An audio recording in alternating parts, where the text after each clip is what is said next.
This is a pretty accurate depiction of what it feels like to get into my pool, whereas this is much more my speed temperature-wise. Pool heaters exist, but that's a solution for sane people. Instead, I'm gonna keep adding increasingly ridiculous ways to heat the pool until it's comfortable, starting with what, in most households, would be a very normal step 1. Solar pool covers not only retain heat in a pool, but also help capture heat from the sun and warm the pool up that much more. The thing with capturing heat from the sun, though, is that there actually has to be sunlight to capture, and the trees here are absolutely ridiculous. And so, you probably know exactly where this is going with step 1. Want to watch me do something really stupid? This is a saw on a stick. I use it to cut branches of trees, but it is way too short. How to fix this? You'd think that since I like to do electronics and robotics and stuff that I might have an actual smart solution, but you'd be wrong. Trees here are big, but check this out. Oh, hello there. I'm not really sure why there's an old flagpole in my backyard, but it's sufficiently ridiculous to accomplish today's goals. Easy peasy. Okay. Now we have a saw on a really big stick. Let's see just how bad this goes.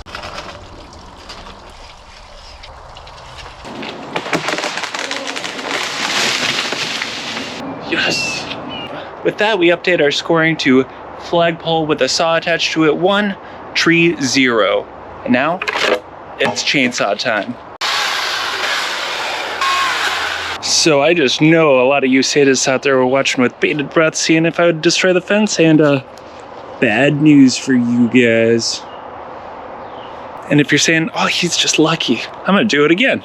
This is not how to use a chainsaw. If anything, this is a guide on how not to use a chainsaw. But if it works, and it did in fact work.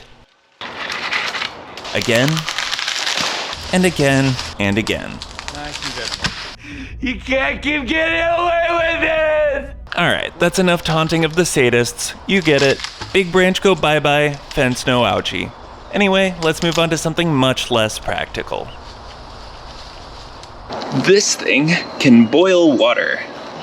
I don't know how big this container is, maybe like, 3 gallons, 5 gallons, whatever it is.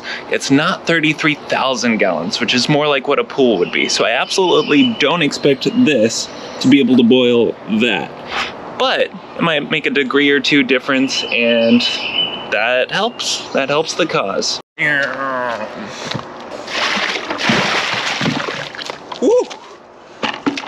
Yeah.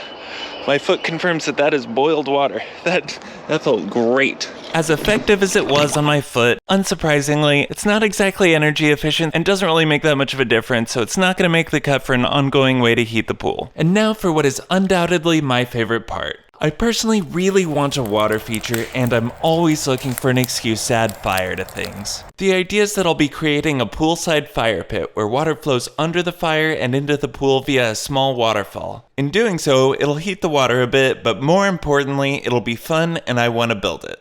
In a shocking turn of events, I did indeed thoroughly test the pump before pouring a massive heavy fire pit water feature by my pool.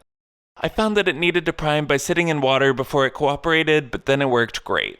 Or so I thought. Bum bum bum. So I created a design to accommodate the needs of the pump and started unleashing the madness within. I created a cardboard blockade to protect the pool and the cement so that if it turns out to be a disaster, I at least don't ruin the stuff that's already there. I built a nice pretty base rock wall and prepped a pipe for the pump's tubing to go through. And now for the moment you've all been waiting for. Just kidding, it's rocks. And while I was at it, I also made the pipe for the power cables to go through also sort of look rock-like. Rocks are great. Everyone loves rocks. Rocks rock. After preparations for the cables were in place, it was time to do some super normal prep work for the pump. I realized later that actually putting the pump in at this point was completely unnecessary, but you know what? That just adds to the thrill. For those wondering why there are wine boxes attached to a stick, there is indeed a method to the madness, not exclusively madness. This will create a small section of water for the pump to sit in that won't be visible from the pool. This allows the pump to prime without extra steps. Next up was the process of pouring infinity million bags of cement and tediously arranging the rocks to make them look as pretty as possible.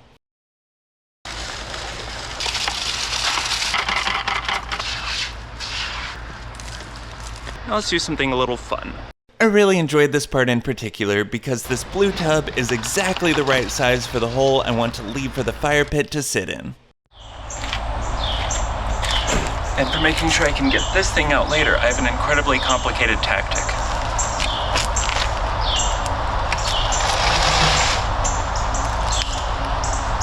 So far, so promising. Nice. This looks so good. Everything was looking good, so I got it ready for its maiden voyage.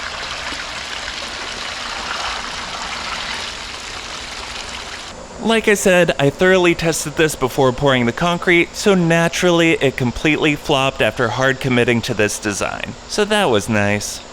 So after that, I pretty much said screw it and got a notably more powerful pump, and unsurprisingly, that went a lot better.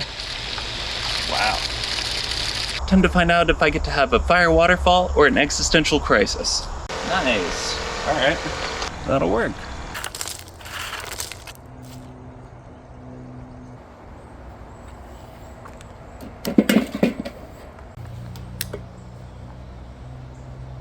So now we're just about ready for the ooh-ah moment. But plot twist, I also installed a projector setup for poolside movie nights. The idea of late night lounging with a movie on and a fire pit feeding warm water into the pool was the main inspiration for the fire waterfall to begin with.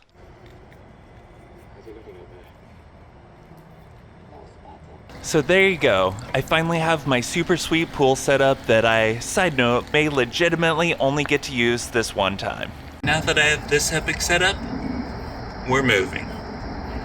But actually, I hope whoever's next wants a fire waterfall. That feels kinda niche. And poof, here's the new house. And here's the pool at the new house.